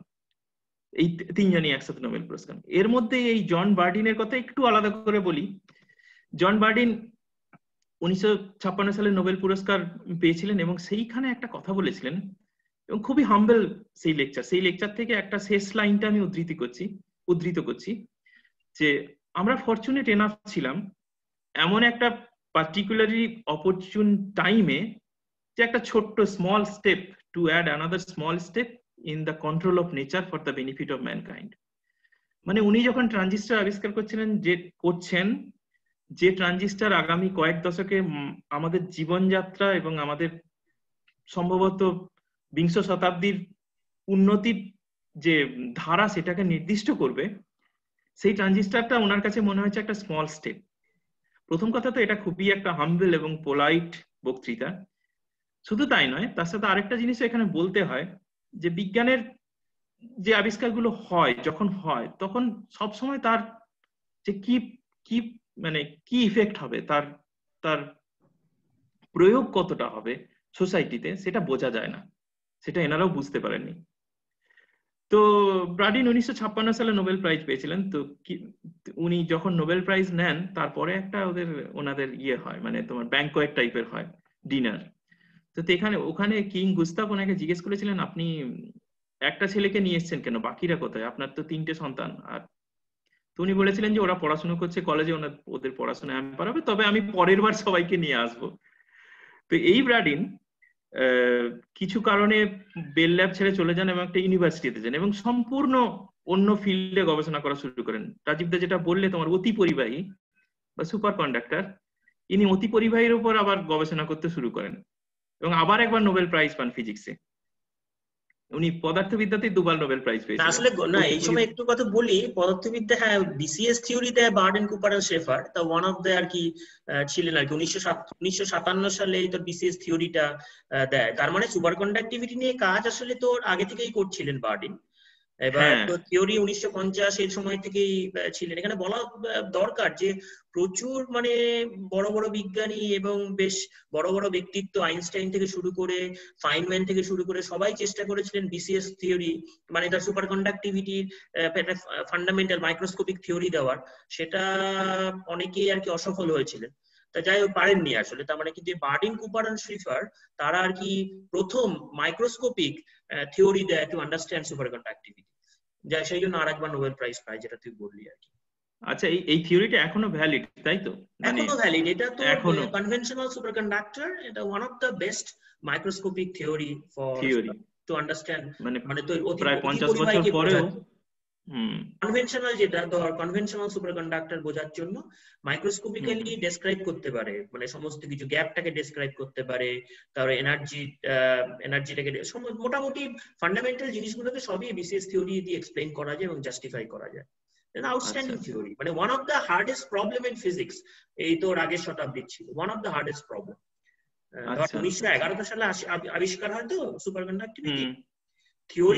থিওরিটা আসে বিসিএস থিওরি হচ্ছে 1957 না 56 সালে। তার মানে ইট টুক সামথিং ধর 46 ইয়ার্স। এবং বড় বড় লোকজন প্ল্যাঙ্ক থেকে শুরু করে আইনস্টাইন তোর সবাই আর কি ফাইনম্যান পারেননি থিওরিটা দিতে। এই জন্য আচ্ছা, তার মানে উনি বেল ল্যাব ছাড়ার পরপরই ওই 1-2 বছরের মধ্যেই থিওরিটা করে ফেলেছিলেন। সেটা হতে পারে, এতবার আমি জানি না, হয়তো উনি 50 থেকে হয়তো অলরেডি করতেন এইদিকে কাজ করতেন। না এই তো ট্রানজিস্টার আবিষ্কার 1948, হ্যাঁ, এবং 1949-50 উনি ছেড়ে চলে যান। হ্যাঁ আমার মনে হয় তারপর থেকে হয়তো মানে অলরেডি ওই প্রবলেমটা নিয়ে ডিল করছেন। আমি এক্সাক্ট বার্ডিনের আমি জীবনীটা কখনো পড়িনি, তবে আবার এইবার একটা দিলি তুই আর না আমিও পড়িনি, পড়বো এবার। ঠিক আছে, যাই হোক, তো পরের বার উনি সবাইকে নিয়ে গিয়েছিলেন নোবেল প্রাইজ নিতে। হ্যাঁ, তো ট্রানজিস্টার তো আবিষ্কার হলো। তো সেই সময় প্রথম অ্যাপ্লিকেশন আমরা যদি জানতে চাই, প্রথম দিকে একদম ট্রানজিস্টার যখন প্রথম নতুন নতুন আবিষ্কার হয়েছে, প্রথম এটা মানে সব থেকে বেশি অ্যাপ্লাই হতো রেডিওতে। তখনকার দিনের যে রেডিওগুলো সেগুলো বেশ বড় সড়ো দেখতে হতো। আমাদের অনেকের বাড়িতে হয়তো পুরানো রেডিও আছে, এবং এই রেডিওগুলোর পেছনে ভাল্ব থাকতো, মানে সেই ভাল্ব গরম হতো তারপর রেডিও চলতো আর কি। তো এই ভাল্বগুলো ওই ট্রানজিস্টার দিয়ে রিপ্লেস করা গেল, এবং তাতে করে যেটা হলো যে রেডিওটা অনেক ছোট হয়ে গেল। তো এইটা হচ্ছে একদম প্রথম দিককার অ্যাপ্লিকেশন, যে রেডিওতে ছোট হলো।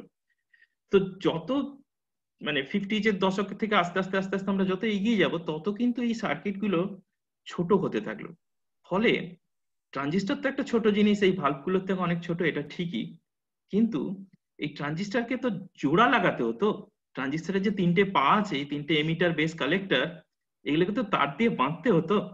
ফলে এই ওপরের জিনিসটা ছোট হলো ঠিকই, যে ভাল্বগুলো আমার আর লাগছে না বা ইলেকট্রিসিটি অনেক কম লাগছে, কিন্তু এই নিচের গুলো, এই কানেকশন তো থাকতেই হবে, এই কানেকশনের তো সলভ হলো না। তো এইটা কিভাবে সমাধান করা যায় সেইটা নিয়ে তখনকার দিনের যারা টেকনোলজিস্ট তারা প্রচুর মানে কাজকর্ম করেছেন, এবং প্রায় সমস্ত বড় বড় কোম্পানি আমেরিকাতে বা ইউরোপে সমস্ত বড় বড় কোম্পানি এই ডিরেকশনে কাজ করছিল, যে কিভাবে এই জিনিসটাকে আরো ছোট করব। ঠিক আছে, তো এই ছোট করার সমস্যাও আছে। এই সময়কার বেশ কিছু গল্প আমরা এই বইটাতে পেতে পারি। কেউ যদি ইন্টারেস্টেড থাকে এই বইটা পড়তে পারে, এটা বেশ ইন্টারেস্টিং বই। এবং এই সময়কার একটা গল্প আমার বেশ মানে ভালো লেগেছে, আমি সেটা কোট করছি। আমরা এখনকার দিনে দাঁড়িয়ে সেরকম কিছু ভাবতেও পারবো না। তো এই বইটাতে আছে সেটা, যে অ্যাসেম্বলি লাইনে কি হতো, যেখানে ওই সার্কিট গুলোকে জোড়া লাগানো হতো, এটা পুরোপুরি মহিলাদের কাজ ছিল। আমরা এখনকার দিনে দাঁড়িয়ে যদি এইসব বলি, মানে এগুলো অস্বাভাবিক মনে হয় এখন, কিন্তু তখনকার দিনে এটা খুবই স্বাভাবিক ছিল। এবং মানে ছেলেদের হাত নাকি অনেক বড় ছিল, তাই তারা ওই সার্কিট জোড়া লাগানোর কাজ করতে পারতো না, এটা মহিলাদেরকে দিয়ে করানো হতো। ঠিক আছে, এবং তারা যারা ওই সার্কিট লাগানোর কাজ করতেন, তারা এখন আরো ছোট ছোট সার্কিটের টুইজার দিয়ে সেইগুলোকে জয়েন করতেন, এবং ম্যাগনিফাইং গ্লাস ইউজ করতেন যাতে করে ঠিক জায়গাতে গিয়ে পড়ে। এবং এতে কি হতো যে এরকম এক্সট্রিম কন্ডিশনে সার্কিট তৈরি করার ফলে that are far more likely to end up with faulty connection. যত তুমি ডেন্স করতে যাবে তত ফল্ট হওয়ার চান্স বেশি। ফলে প্রবলেমটা কিন্তু বেশ জটিল প্রবলেম ছিল, এবং এটাকে সলভ করার জন্য ওই কনভেনশনাল ট্রানজিস্টর দিয়ে করা সম্ভব ছিল না। কিছু একটা ডিসরাপটিভ টেকনোলজি আসা দরকার ছিল যাতে করে এই ইন্টারকানেকশনের প্রবলেমটা দূর হয়। তো যেটা বললাম যে একটা ট্রানজিস্টর এইরকম না হয়ে যদি একটা সিটের মতো হয়, একটা চাদরের মতো হয় বা একটা পাতার মতো হয়, তাহলে ব্যাপারটা কিছুটা সলভ হতে পারে। সেই জিনিসটা প্রথম এলো মসফেট বলে একটা জিনিস। মসফেটের পুরো নামটা হচ্ছে মেটাল অক্সাইড সেমিকন্ডাক্টর এবং ফিল্ড এফেক্ট ট্রানজিস্টর ফেট। তো মসফেট প্রথম আবিষ্কার হয়েছিল, এটাও হয়েছিল ওই বেল ল্যাবেই। একজন ইজিপসিয়ান এবং একজন কোরিয়ান দুজনে মিলে বললেন যে হ্যাঁ, আমরা সিলিকন দিয়েই পুরো জিনিসটাকে বানাতে পারি, পুরো ট্রানজিস্টরটাকে। আমাদের ওইরকম জাংশন তৈরি করার দরকার নেই যে তিনটে পা বেরিয়ে থাকবে। কিরকম ভাবে? ওরা বললেন প্রথমে একটা সোর্স ড্রেন গেট তিনটে থাকবে, এবং সিলিকন থেকে ওটাকে আলাদা করার জন্য এই মাঝখানে একটা সিলিকনের অক্সাইডই তৈরি করে দেওয়া যায়। তো সিলিকন অক্সাইড, তাহলে প্রথমে হলো সিলিকন, তারপর অক্সাইড, আর তারপর যে গেট মেটেরিয়াল সেইটা। গেট মেটেরিয়াল সেইটাকে হিসাবে কি ইউজ করা হতো, যে একটা সিলিকনের ডোপিং করে, খুব হাই ডোপিং করে ওটার কন্ডাক্টিভিটি বাড়িয়ে দেওয়া হতো, দিয়ে সেটাকে পলিক্রিস্টালাইন করা হতো, গুঁড়ো করে দেওয়া হতো, দিয়ে সেই পলিক্রিস্টালাইন গেট মেটেরিয়াল ইউজ করা হতো। তার মানে কি, প্রথমে এই গেটটা হচ্ছে একটা সর্ট অফ মেটাল, তারপর অক্সাইড, তারপর সেমিকন্ডাক্টর সিলিকন। সেই জন্য এটাকে বলা হয় মস, মেটাল অক্সাইড সেমিকন্ডাক্টর। ওকে। এবং এই যে আমি এইখানে আরেকটা জিনিস বলে রাখি, এই যে গেট বললাম, যে টেকনোলজি নোটগুলোর কথা এতক্ষণ আমি বলছিলাম, যে 5 ন্যানোমিটারের নোট, 8 ন্যানোমিটারের নোট যেগুলো প্রসেসর ইউজ করা হয়, সেটা হচ্ছে এই গেটের লেন্থ। গেটের লেন্থ কতটা, এটা পুরো ট্রানজিস্টরের লেন্থ নয় কিন্তু। 5 ন্যানোমিটার মানে আমার গোটা ট্রানজিস্টরটা 5 ন্যানোমিটার নয়। ট্রানজিস্টরের মধ্যে এই গেটের লেন্থটাকে বলা হয় যে একটা টেকনোলজি নোড। এবং এটাকে কেন বলা হয়, কারণ এটা হচ্ছে কনভেনশন ইন্ডাস্ট্রির। তুমি গেট লেন্থটাকে ছোট করো, তাহলে টেকনোলজি নোডটা ছোট হবে। ঠিক আছে? আচ্ছা। এবার মসফেট যখন আবিষ্কার হলো, মসফেট কিন্তু একটা যুগান্তকারী আবিষ্কার, এবং এটা অ্যাভিনিউ তৈরি করলো আরো যে আমি লার্জ স্কেল ফ্যাব্রিকেশনের দিকে একটু এগিয়ে গেলাম। এবং মসফেটটাকে বলা হয় basic building block of modern electronics. আমাদের যত চিপ দেখি, যা কিছু দেখি, সমস্ত কিছুর মধ্যে মসফেট আছে। এবং এটা হচ্ছে most manufacture device in human history. মানে মানুষ তার ইতিহাসে যত ডিভাইস তৈরি করেছে, মসফেট সব থেকে বেশি তৈরি করেছে।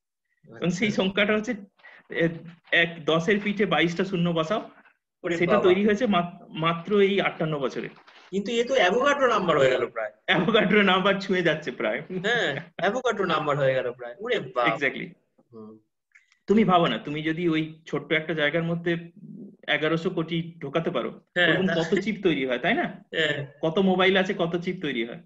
সেই তাও এখনো অ্যাভোগাড্রো নাম্বারকে আমরা ক্রস করতে পারিনি। না, সেটা করতে আরো টাইম লাগবে, কারণ ওটা তো বাড়বে তো অন্যভাবে।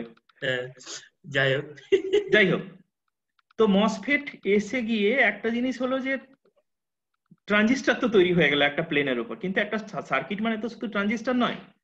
সার্কিটে রেজিস্টার থাকে, ক্যাপাসিটেন্স থাকে, ইন্টারকানেকশন থাকে, মেটালিক মানে তার থাকে, যেটা দিয়ে আমি একটা কানেকশন আরেকটা কানেকশন, একটা জায়গাকে আরেকটা জায়গার সাথে জুড়ি। একটা সার্কিট মানে অনেক জিনিস থাকে।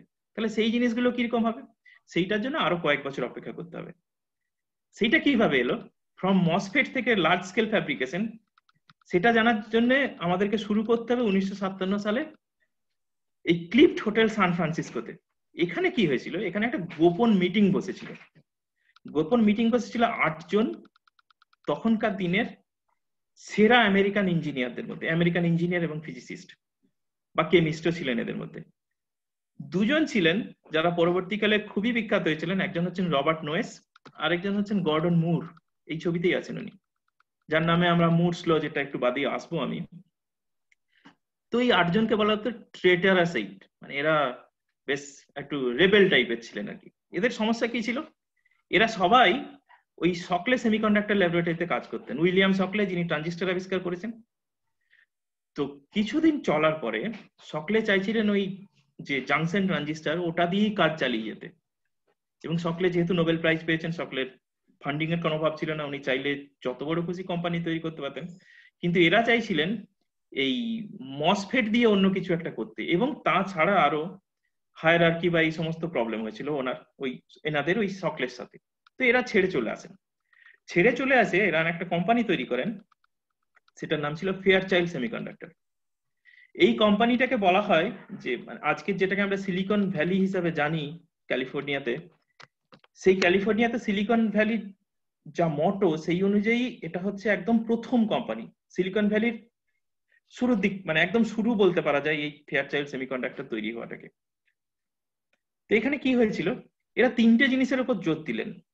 এক হচ্ছে ওপেননেস ওভার হায়ারার্কি, কোনো হায়ারার্কি থাকবে না, সবাই ওপেনলি কাজ করতে পারবে। রিস্ক, যেটা সেমিকন্ডাক্টর ইন্ডাস্ট্রিতে সব থেকে বেশি, এবং ইনোভেশন, মানে তুমি R&D তে টাকা ঢালো। এবং এতটাই এদের ওপেননেস ছিল যে সেই সময় যখন ওদের মধ্যে একটা মানে ওরা ডিসাইড করলেন যে একটা নতুন কোম্পানি তৈরি হবে, ওদের সামনে কোনো এগ্রিমেন্ট পেপার অব্দি ছিল না।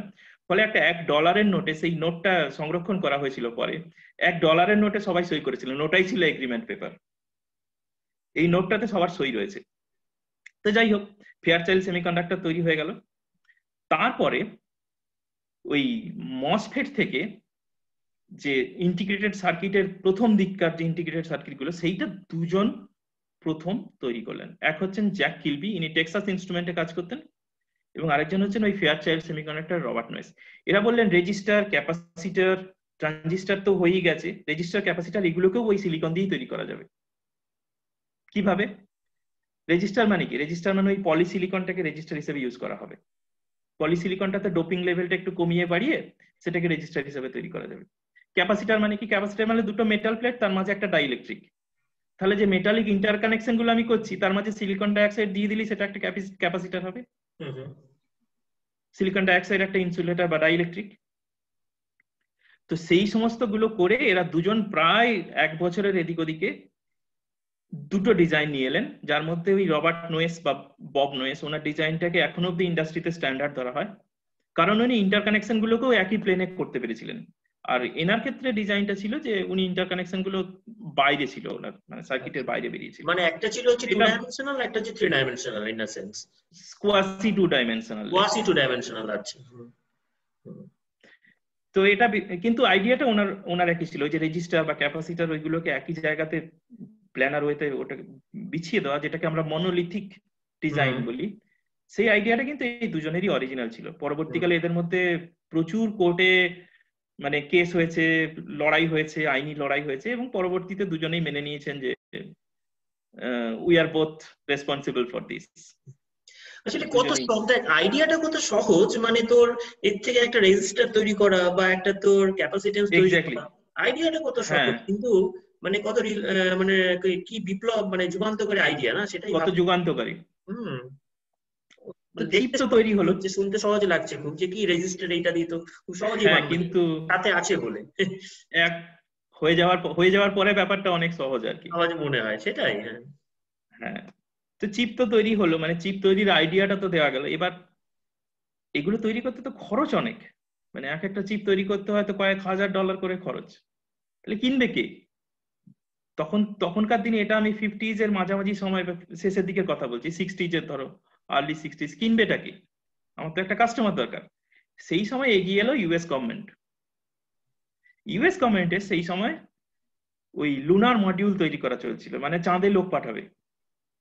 তো ওরা হচ্ছে এদের একদম প্রথম দিককার কাস্টমার, এবং একটা বড় টাকা ওরা ইনভেস্ট করেছিল এই চিপগুলোকে ছোট তৈরি করতে, মানে বাইপোলার জাংশন ট্রানজিস্টর দিয়ে কানেকশন করে চিপ না বানিয়ে অন্তত কিছু পরিমাণ চিপ এইভাবে বানাতে। তো 4-5 বছর ওরা টাকা ঢেলেছিল প্রথম দিকে। তো তারপরে তো বাকিটা আস্তে আস্তে টেকনোলজি ইমপ্রুভ করেছে, আস্তে আস্তে বাইপোলার জাংশন ট্রানজিস্টর যেটা কনভেনশনাল তার গুঁজে গুঁজে করা হতো বা তার সোল্ডারিং করে করা হতো, সেটা আস্তে আস্তে উঠে গেছে। তো পরবর্তীকালে এইটাকে এখন ইন্ডাস্ট্রি স্ট্যান্ডার্ড ধরে নয়। তারপরে মোটামুটি সবাই নোটগুলো আস্তে আস্তে ছোট হতে শুরু করে, আরো অনেক নতুন প্লেয়ার মার্কেটে আছে। তো এই রবার্ট নোয়েস, ইনি পরবর্তীকালে ওই ফেয়ারচাইল্ড সেমিকন্ডাক্টরও ছেড়ে দিয়েছিলেন, ছেড়ে দিয়ে আবার একটা নতুন কোম্পানি তৈরি করেছিলেন, যেটা এখনো আছে। রবার্ট নোয়েস আর গর্ডন মুর দুজনে মিলে, সেটাকে আমরা এখন ইন্টেল নামে জানি। ইন্টেল তো খুবই বিখ্যাত, মানে সবাই জানে। যাই হোক, এটা হলো মোটামুটি সেমিকন্ডাক্টর, ট্রানজিস্টর, তার থেকে মসফেট, তার থেকে একটা কিভাবে ফ্যাব্রিকেশন এলো তার একটা সংক্ষিপ্ত ইতিহাস। এইবার আচ্ছা, এখানে একটা কথা আমি জানতে চাই একটু। দেখ পবিত্র, তুই পুরো ব্যাপারটাই যেটা বলছিস সেটা হচ্ছে যে একটা মানে মানে আমেরিকাতে সমস্ত কিছু হয়েছে, সিলিকন ভ্যালির আলটিমেটলি সৃষ্টি হলো ওখানে, তারপরে তো আমরা পৃথিবী আজকে সারা বিশ্ব সাক্ষী সিলিকন ভ্যালি ছাড়া আমাদের জীবন আজকে অচল, সেটা আমরা জানি। তা এখন কথাটা হচ্ছে যে রাইট, এই সময় মানে ইউরোপ তো ইউরোপ তো মানে ধর ইউরোপ থেকে ব্যাপারটা বুঝতেই পারছি, সমস্ত কিছু ঘটছে 1948 এর পরে বা 49 এর পরে আস্তে আস্তে সমস্ত কিছু ডেভেলপ করছে। তার মানে একটা মানে বিরাট একটা মানে টেকনোলজিক্যাল মানে যেন একটা মেকশিফট হয়ে গেল না। মানে ইউরোপের আগে সমস্ত কিছু ছিল, জার্মানি, তারপর হচ্ছে ফ্রান্স, ইংল্যান্ড, সেখান থেকে মনে হলো যেন একটা একটা মারাত্মকভাবে একটা পাওয়ারের ট্রান্সফার তো হয়েছিল, তার সাথে রাইট, এটা একদমই ঠিক। টেকনোলজি পুরোপুরি ট্রান্সফার হয়ে গেল ওদিকে। তারপরে আস্তে আস্তে ইউনাইটেড স্টেটস তো দেখতেই পাচ্ছি আজকে পুরো যাই সিলিকন ভ্যালির গুরুত্বটা দেখতে পাচ্ছি। কিন্তু সেই সময় মানে চিপ ইন্ডাস্ট্রি জার্মানি বা ইউরোপ সেই সময় কি করছিল, অথবা জাপান, মানে জাপান অবশ্য 60-70s এর পরে আস্তে আস্তে মারাত্মক ভাবে ওঠে, কিন্তু সেই সময়টা কি করছিল তার 50-60s ইউরোপ এবং জাপানে, তাদের কি বা এই সময়টা দেখো,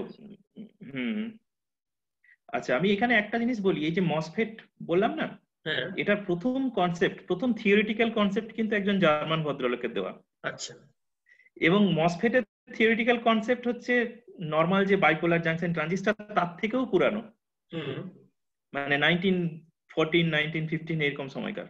হুম, কিন্তু দ্বিতীয় বিশ্বযুদ্ধ চলাকালীন বা তার আগেকার ইউরোপ আর তার পরের ইউরোপের মধ্যে কিন্তু অনেক ডিফারেন্স আছে। আমার যেটা পার্সোনালি মনে হয় যে অন্তত 1940-এর পর প্রথম 15-20 বছর আমেরিকা যতটা দ্রুত গতিতে এগিয়ে গেছে এইসব ব্যাপারে, ইউরোপ কিন্তু রিবিল্ডিং এ বেশি ব্যস্ত ছিল। হ্যাঁ, রিবিল্ডিং এ তো বেশি ব্যস্ত ছিলই, আর একটা ব্যাপার ছিল তোর হচ্ছে একটা মানে মানে ব্রেইন ড্রেন, মানে প্রচুর মানে ব্রেন ড্রেনও এই যে একটা ফ্যাক্টর। প্রচুর একটা ইন্টেলেকচুয়াল একটা মানে কমিউনিটি যে যে চলে গেল, মানে জার্মানি ইউরোপ থেকে চলে গেল, তার মানে তাদেরও তার মানে নিশ্চয়ই তোর এই চিপ ইন্ডাস্ট্রিতে মানে একটা বড় কন্ট্রিবিউশন আছে, সেটা তোর কি মনে হয়? সে তো বটেই, হ্যাঁ, অবশ্যই আছে। এটাই জানতে চাইছিলাম আর কি। এবং ইউরোপে ইউরোপে কিন্তু পরবর্তীকালে যখন চিপ ম্যানুফ্যাকচারিং তৈরি হলো, তুমি দেখে থাকবে সেগুলো কিন্তু সেই আইবিএমএস এই তৈরি করলো, মানে হ্যাঁ, আমেরিকা থেকে এসছে ওগুলো। আমেরিকা থেকে এসছে, হ্যাঁ, মেবি বুঝতে আমেরিকাতে পেরেছি। যারা তৈরি করেছে তাদের অধিকাংশ ইউরোপিয়ান ট্যালেন্ট, হ্যাঁ, কিন্তু পরবর্তীতে আমেরিকা থেকেই এসছে ওগুলো। হুম, সেই বুঝতে পেরেছি। মানে এবারে ফলে ওই আর ইউরোপ, কি তোর কনসেপ্টটা হয়তো এখানে ছিল, তারপরে আবার সেই তারা সেই কনসেপ্টটা তারা ওখানে টেকনোলজিক্যালি জিনিসটাকে তৈরি করে, সেটা তো বড় ব্যাপার না, মানে কনসেপ্ট থাকা এক এক্স্যাক্টলি, জিনিস, সেই কনসেপ্টটাকে এক্সপেরিমেন্টালি বা একটা ইন্ডাস্ট্রিতে রিয়ালাইজ করা, সেটা তো একটা বিরাট ব্যাপার না, সেটা তো অনেকটা সেই সময়, ওপেননেসটাও দরকার। অনেক সেই কিছু দরকার, ওপেননেসটা দরকার। দরকার। সেটা করলো, এবার তারপরে আবার আর কি আমেরিকাই আবার চালনা করলো জিনিসটাকে ইউরোপে আবার। আচ্ছা, এক্স্যাক্টলি। হ্যাঁ, বুঝতে পেরেছি এবার। এখনো এখনো লিডিং লিডিং বলতে আমেরিকাই, কিন্তু এই চিপ মেকিং এ আমেরিকাই এখনো, মানে হ্যাঁ, মানে যত সফটওয়্যার বিকাশ আছে যত হার্ডওয়্যার আছে। টেকনোলজিক্যাল এই ধরনের যে টেকনোলজি, যে ধরনের টেকনোলজিটা 1950s এর পরে বা 60s এর থেকে ডেভেলপ করেছে, তাতে তোর তো আমেরিকার তো সে সিলিকন ভ্যালির মানে বিরাট প্রভাব না চারিদিকে। একচেটিয়া, একদম একচেটিয়া অধিকার। কিন্তু ধর হেভি ইঞ্জিনিয়ারিং বা মেশিনারি সেই জায়গাগুলোতে একটা বড় সময় লাগে না সেগুলো ডেভেলপ করতে, সেগুলো এখনো অনেক অতটা সময় লাগে। সেটা সেই জন্য মানে কোনো মানে বুঝতেই পারা যাচ্ছে আমেরিকার কোনো এখানে কোনো বিকল্প নেই এই বিষয়টা। না, চায়না উঠেছে উঠেছে লাস্ট 30 years এ। চায়না উঠেছে, হ্যাঁ। হ্যাঁ, ঠিক ঠিক। ঠিক আছে, হ্যাঁ, তুই এগো এবার, দাঁড়াও, মানে অনেকটা অনেক কিছু। চলো, হ্যাঁ। এইবার আহ, এই সময় 1970s এর দিকে ইন্টেলের যে চিফ ছিলেন মুর এবং নোয়েস, এরা দুজন একটা কথা বলেছিলেন। মুর তো প্রথমে একটা মুরস ল বলেছিলেন, যে আমাদের মুরস লটা কিরকম, যে আমাদের একটা চিপের মধ্যে ট্রানজিস্টরের সংখ্যাটা উনি বললেন যে প্রতি 2 বছরে ডাবল হয়ে যাবে। মানে একটা একই দৈর্ঘ্য আর প্রস্থের চিপের মধ্যে আমি যতগুলো ট্রানজিস্টর ঢোকাতে পারি 2 বছর পরে তার ডাবল ঢোকাতে পারবো। এবং এই যদি আমরা ফলো করি বিভিন্ন প্রসেসর গুলোকে, তাহলে আমরা দেখবো এখনো অব্দি কিন্তু মুরস ল ভ্যালিড, এখনো অব্দি কার্ভ, মানে মুরস ল কার্ভ ফলো করছে। মানে আমরা এখন 7 ন্যানোমিটার 5 ন্যানোমিটার নোডে পৌঁছে গেছি, সেটা মুরস ল এখন অব্দি ফলো করে।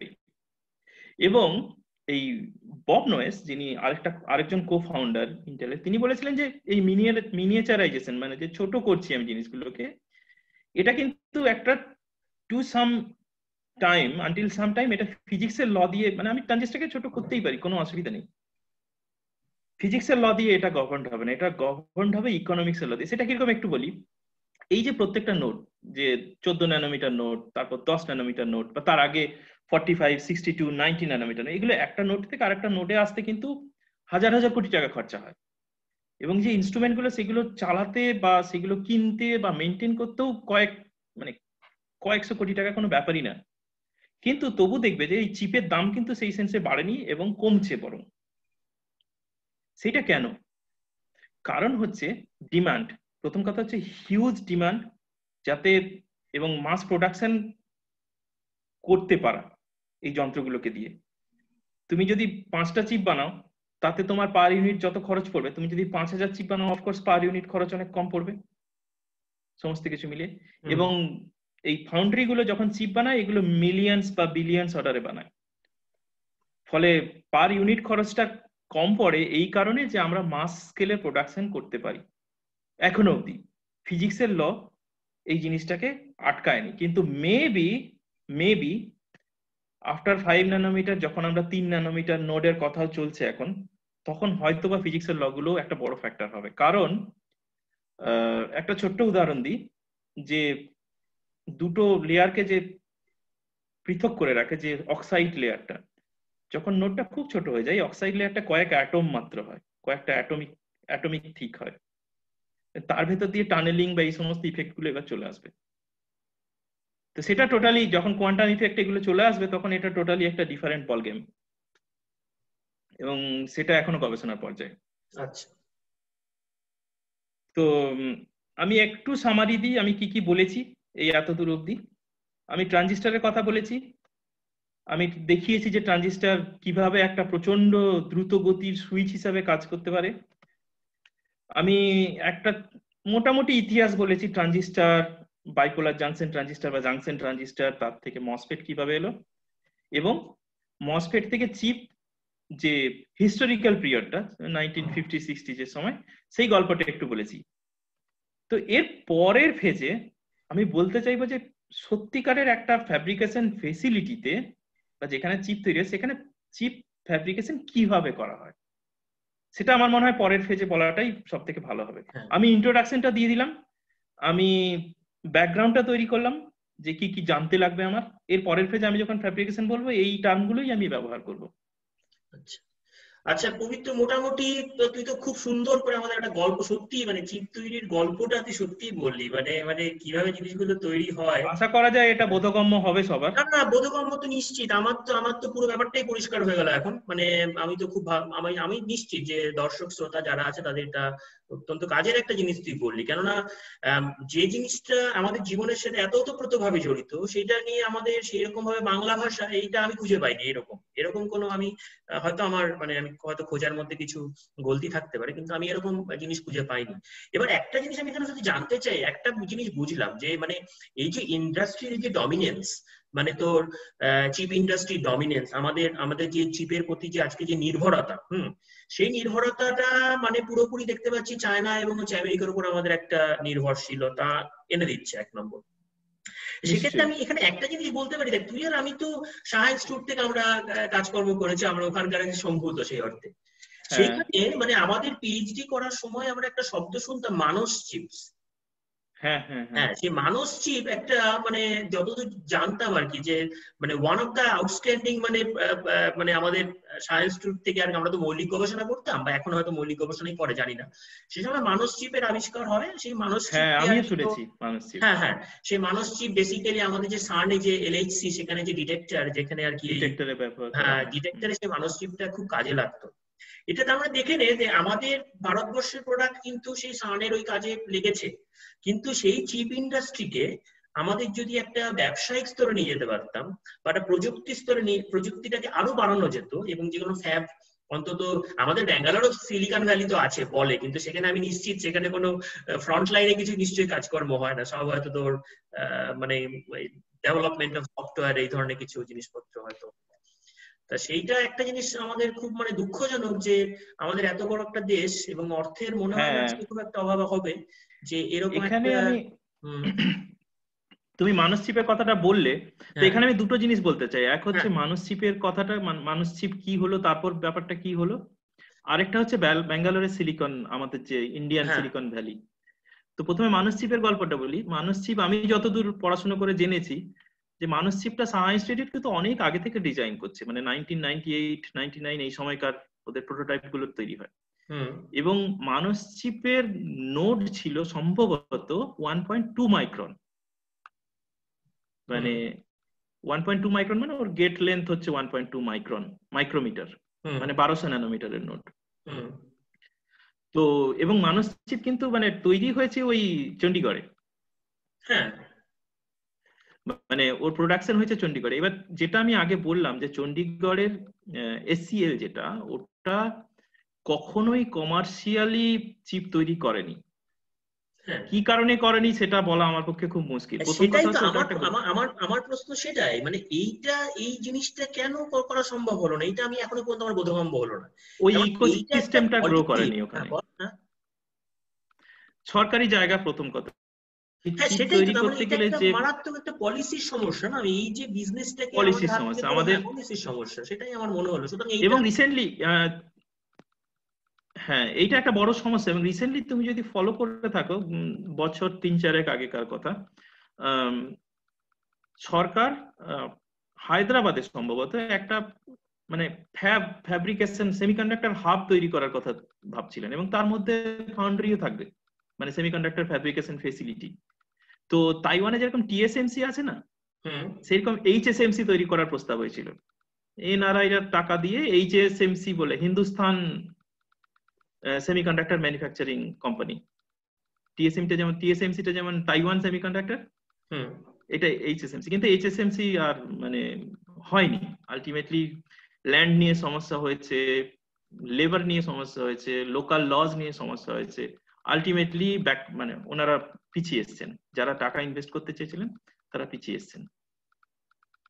এবং এইবার বলি যে সুতরাং এই দুটোর মানে আমাদের যেগুলো আছে এখন অব্দি এক্সিস্টিং, যে এসসিএল এবং আরো যে ছোটখাটো মানে ল্যাব স্কেলে বেশ কিছু চিপ মেকিং আছে, যেমন বম্বে আইআইটি তে আছে সম্ভবত, আইআইটি চেন্নাইতে আছে, আইআইএসসি তে একটা ছোট্ট আছে, কিন্তু এগুলো হয় যাদবপুরে ইলেকট্রনিক কমিউনিকেশন ডিপার্টমেন্টেও কিছু কিছু ছোটখাটো হয় হয়তো, মানে আমার জানি না, আমি অতটা আসলে আমি তো এই বিষয়ে নই লোক। এবং তুমি সেমিকন্ডাক্টরের পুরো ইন্ডাস্ট্রিকে তুমি যদি দুটো ভাগে ভাগ করো, একটা হচ্ছে ডিজাইন আর একটা হচ্ছে ফ্যাব্রিকেশন। তুমি যদি ডিজাইনের দিকটা দেখো, Indians are the best in the world. মানে এই যে যত processor, in fact including Apple processor, Qualcomm processor, এগুলো সব কিন্তু ইন্ডিয়া, একটা মেজর পোর্শন অফ ইন্ডিয়ানস কাজ করে এই সমস্ত ডিজাইন হাউস গুলোতে। হ্যাঁ, কিন্তু সে তো সব বাইরে গিয়ে কাজ করছে। বাইরে গিয়ে কাজ করছে, ইন্ডিয়াতেও কাজ করে। ইন্ডিয়াতেও কাজ করে। এই সমস্ত বড় বড় ফ্যাবের ডিজাইন হাউস আছে ইন্ডিয়াতে। এই যে টিএসএমসি বলো তুমি, গ্লোবাল ফাউন্ড্রিজ, স্যামসাং, এদের সবার কিন্তু আর&ডি সেন্টার আছে ইন্ডিয়াতে। কিন্তু যে মুহূর্তে তুমি ফ্যাব্রিকেশনে চলে আসছো, হার্ডকোর এক্সপেরিমেন্টে চলে আসছো, সেই মুহূর্তে কিন্তু আমরা সেই কম্পিটিশনে আর টিকতে পারছি না। আচ্ছা, কারণ থিওরিটিক্যালি ব্যাপারটা হয়তো মস্তিষ্ক খাটিয়ে হবে, কিন্তু ফ্যাব্রিকেশন যখন তুমি করবে, তোমার হাইলি স্কিল পিএইচডি লাগবে, তার সাথে পলিটেকনিক পাস করা টেকনিশিয়ানও লাগবে, মানে একটা ব্রড স্পেকট্রাম অফ এমপ্লয়িজ লাগবে, ইলেকট্রিসিটি লাগবে, ল্যান্ড লাগবে। একটা বড় সমস্যা হচ্ছে বিজ্ঞানের সাথে প্রযুক্তির যে সমন্বয় নেই, সেইটা নেই। মানে যে আমাদের বিজ্ঞানের সাথে ধর থিওরিটিক্যাল একজন ফিজিক্স করছে, তার সাথে একজন যে ইঞ্জিনিয়ারের যে একটা আইডিয়া, তাদের মধ্যে যে একটা কোরিলেশন, সেইটার একটা মানে ঘাটতি আছে। সেই জন্যই মনে হচ্ছে যে ফ্যাব ইন্ডাস্ট্রি মানে তোর সেমিকন্ডাক্টর ইন্ডাস্ট্রিও সেইভাবে আর কি, যে কোনো সেই জন্য এখনো মানে যে কোনো টেকনোলজিক্যাল ড্রিভেন কোম্পানি সাধারণত আমাদের হওয়াটা একটু চাপের হয়, যে কারণে মানে রিসার্চ এবং যেখানে এতটা হয়, কিন্তু সেটাকে খুবই ভালো রিসার্চ হয়, কিন্তু থিওরিটিতে নিয়ে যেতে সেটাই আর কি। যা ঠিক আছে, তৈরি করা প্রথম ভাগটা, প্রথম অংশটা তুই অসাধারণ ভাবে বললি। আমার তো খুব ভালো লাগলো। আশা করি আমাদের বিজ্ঞান এবং যুক্তির যে দর্শক এবং শ্রোতা আছে তাদের নিশ্চিত এই জিনিসটি ভালো লাগবে। এখন আশা করা যায় সেটা হলে তো ভালোই হয়। এটা হলে এখন তাহলে পরবর্তী অংশের দিকে আমি আমি অনুরোধ করব আমার দর্শক এবং শ্রোতাদের চোখ রাখুন আমাদের বিজ্ঞান এবং যুক্তি প্রচেষ্টায়, এবং পরবর্তী অংশে আমরা ফ্যাব্রিকেশন বিষয়টি আমরা পবিত্র থেকে জানবো। ধন্যবাদ পবিত্র, তোকে আমার তরফ থেকে। তোমাকেও অনেক ধন্যবাদ। ঠিক আছে, রাখলাম। হ্যাঁ।